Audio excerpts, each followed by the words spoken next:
Hello everyone, welcome back.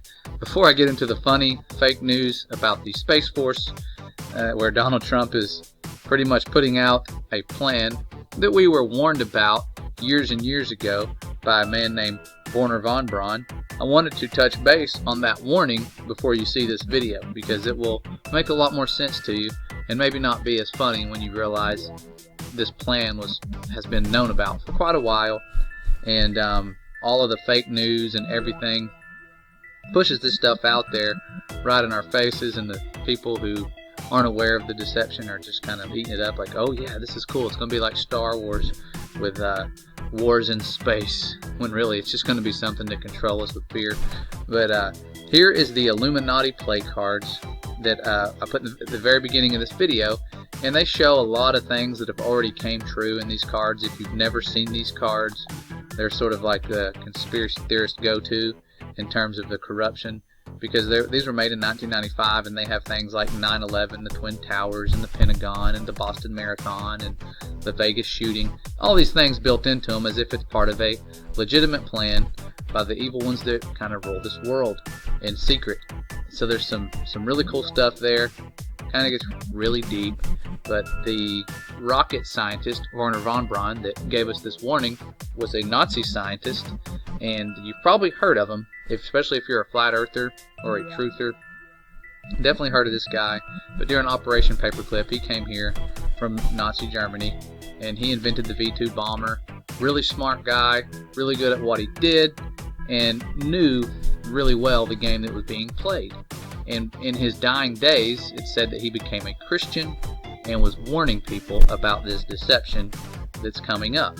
And I want you to hear what someone who worked with him had to say, and it's really kind of crazy. So listen up. When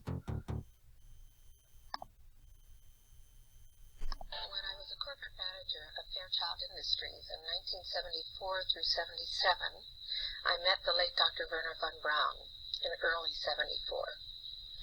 At that time, von Braun was dying of cancer, but he assured me that he would live a few more years in order to tell me about the game that was being played, that game being the effort to weaponize space, to control the Earth from space and space itself. So we all know that space is fake, but he is telling us they're going to try and weaponize space to control Earth from space, pretty much. Okay? But there has to be a threat. So listen to these threats. This is pretty cool. Von Braun's purpose in life during the last years of his life, his dying years, was to educate the public and decision makers about why space-based weapons are a dumb, dangerous, destabilizing, too costly, unnecessary, unworkable, undesirable idea. The strategy that Wernher von Braun taught me was that first the Russians are going to be considered to be the enemy. In fact, when I met him in 74, they were the enemy, the identified enemy. We were told that they had killer satellites. We were told that they were coming to get us and control us, the dirty commies, that whole story. First the Russians were the enemy against whom we're going to build space-based weapons. First the Russians were the enemy against whom we're going to build space-based weapons. Then terrorists would be identified, and that was soon to follow. We heard a lot about terrorism. Then we were going to identify third world country crazies. We now call them nations of concern. But he said that would be the third enemy against whom we would be needing to build space-based weapons. And the next enemy was asteroids. Now at this point, he kind of chuckled the first time he said it. Asteroids. Against asteroids we're going to build space-based weapons. So it was funny then. And the funniest one of all was against what he called aliens, extraterrestrials. That would be the final card.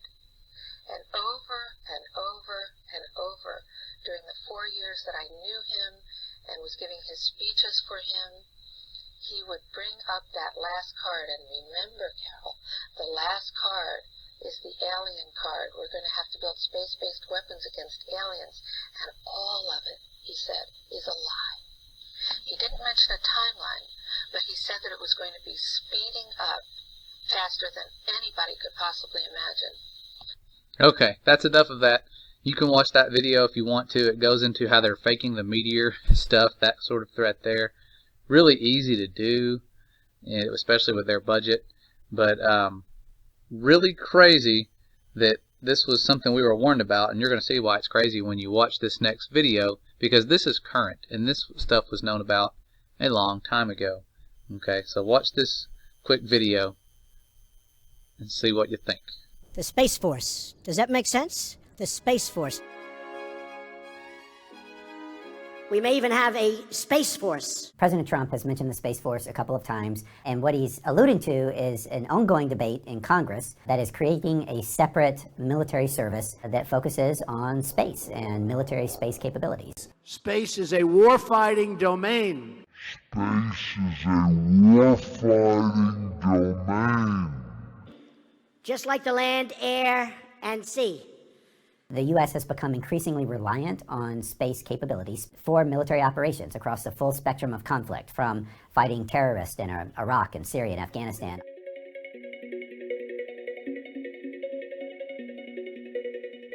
We need to protect the American people, and security is going to be a very big factor with respect to space. In 2001, there was a special commission created by Congress. They call it the Space Commission. And the final report of that commission recommended eventually transitioning to an independent military service for space.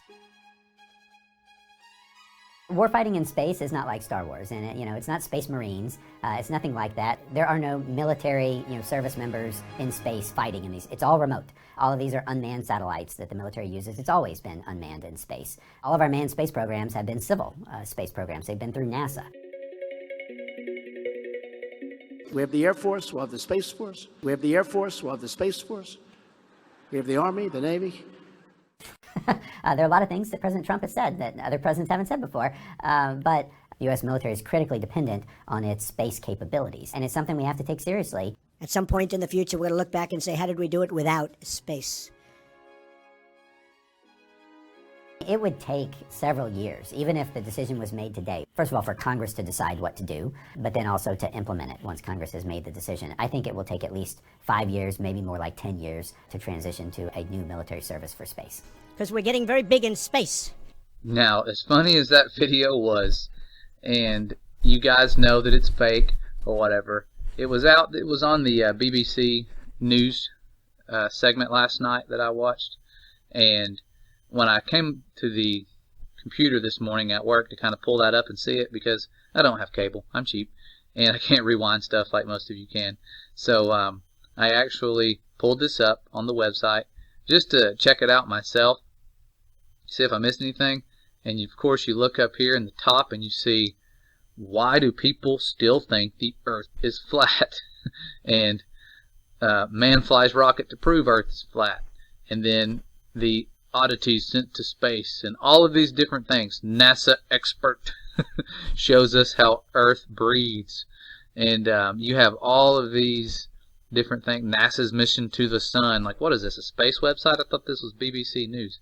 Okay, but they are ramping up the fake space news like I have never seen in my lifetime, and we have to believe it's real. Look, they even have Elon Musk, and there's a connection between Wernher von Braun, the guy that we just saw, and Elon, and he wrote it in a book, and that's part of the plan. I'm sure that he was aware of that plan. Everybody knows that, but he had the Mars colonization linked with Elon in his book.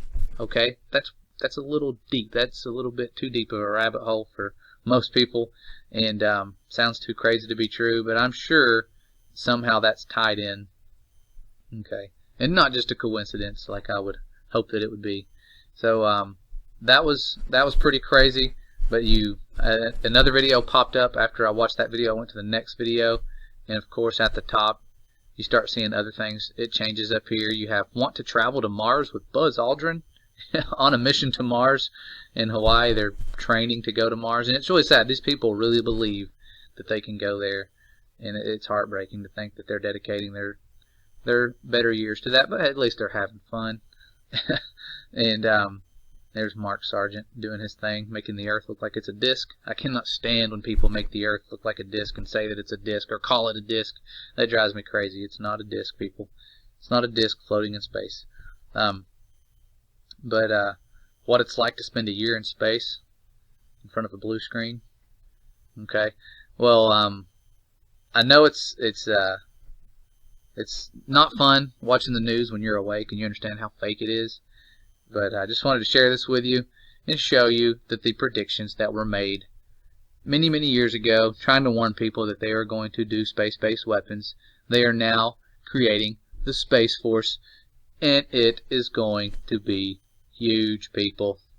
So I know a lot of you probably love Donald Trump, and I'm not saying anything bad about him, but he used to call out fake news, and it's sad that he is now a part of the fake news organizations.